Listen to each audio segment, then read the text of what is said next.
என் கட்டளைகளை ஏற்று கடைபிடிப்பவர் என் மீது அன்பு கொண்டுள்ளார். என் மீது அன்பு கொள்பவர் மீது தந்தையும் அன்பு கொள்வார். நானும் அவர் மீது அன்பு கொண்டு அவருக்கு என்னை வெளிப்படுத்துவேன். யூதா, இஸ்காரியோத்து யூதாசு அல்ல, மற்றவர் அவரிடம், ஆண்டவரே, நீர் உம்மை உலகிற்கு வெளிப்படுத்தாமல் எங்களுக்கு வெளிப்படுத்தப் போவதாக சொல்கிறீரே, ஏன் என்று கேட்டார். அதற்கு இயேசு பின்வருமாறு கூறினார்: என் மீது அன்பு கொண்டுள்ளவர் நான் சொல்வதை கடைபிடிப்பார். என் தந்தையும் அவர் மீது அன்பு கொள்வார்.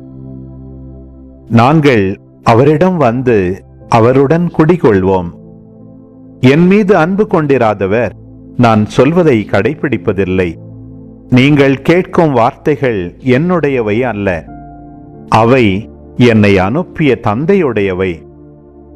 உங்களோடு இருக்கும்போதே இவற்றையெல்லாம் உங்களிடம் சொல்லிவிட்டேன். என் பெயரால் தந்தை அனுப்பப் போகிற தூய ஆவியாராம் துணையாளர் உங்களுக்கு அனைத்தையும் கற்றுத்தருவார். நான் கூறிய அனைத்தையும் உங்களுக்கு நினைவூட்டுவார்.